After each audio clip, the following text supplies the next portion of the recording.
Have you ever received a message that made your stomach drop? Your brain treats broken trust exactly like a broken bone.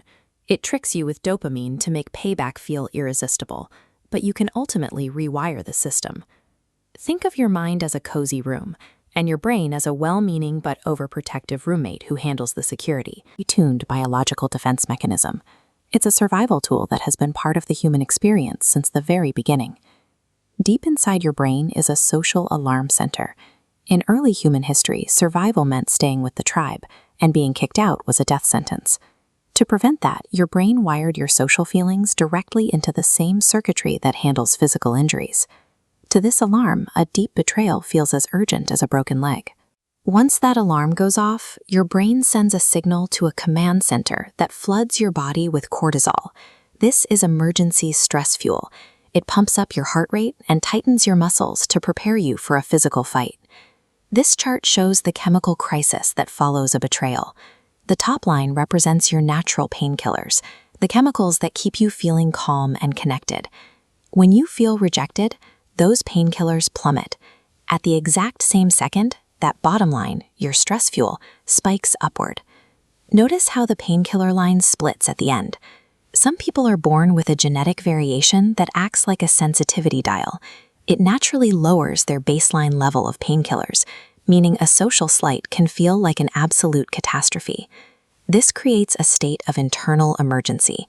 You are flooded with agitated stress fuel right as your natural comfort is stripped away. This creates an unbearable physical tension that your brain tries to resolve through action. This is where a reward engine deep in the brain takes over. The moment you start thinking about getting back at the person who hurt you, this area steps in as your internal hype man, aggressively pushing you to take action. It drives this behavior by releasing dopamine. While we often think of dopamine as a pleasure chemical, it actually creates the feeling of wanting. It generates a visceral, urgent craving to get even, making the idea of revenge feel as addictive as a drug. This chart reveals the brain's trick. The towering left column is the massive dopamine rush driving your desire, the wanting. The tiny right column is actual satisfaction, liking. When taking revenge, wanting pulses with energy, but liking stays empty, failing to deliver emotional relief. Your brain essentially scams you. It floods your system with the intoxicating anticipation of a win, but it lacks the biological hardware to actually make you feel better once the deed is done. This flawed system exists because of our ancestors. Early human survival relied entirely on sharing resources and working together. In a small tribe, cooperation wasn't just a nice idea, it was the only way to stay alive. If someone was selfish or stole food, the whole group was in danger. To survive, individuals had to take risks to punish these free riders. Evolution ensured they would take those risks by making the act of enforcing fairness feel rewarding to the brain. In harsh environments, some people even carried a genetic adaptation known as the warrior gene. This variation dialed up the aggressive urge, so they would never be exploited, acting as a powerful deterrent against anyone trying to harm them. This intense urge for vengeance was a successful survival mechanism for cavemen protecting their lives.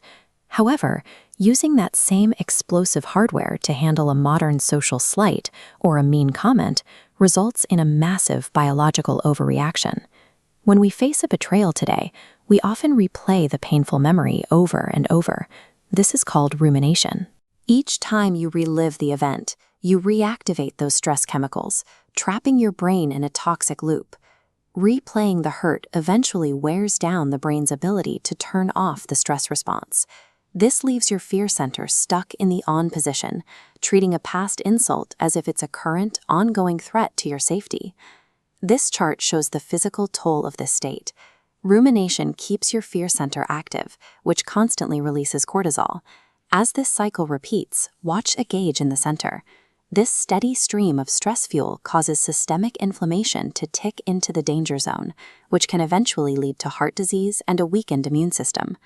Refusing to let go of a grievance does not punish the person who hurt you. It causes your body to stay in a state of high alert that slowly erodes your physical health. You can break this toxic cycle by using a psychological technique called reframing.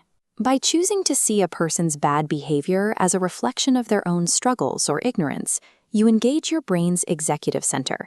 This acts as a circuit breaker that cuts off the threat signal from your fear center. Using your higher-order thinking allows you to activate your perspective-taking center and your internal fair judge. These regions work together to evaluate the situation objectively, shifting your focus away from a primitive emotional reaction and toward a balanced sense of justice. This leads to the most effective way to heal: forgiveness.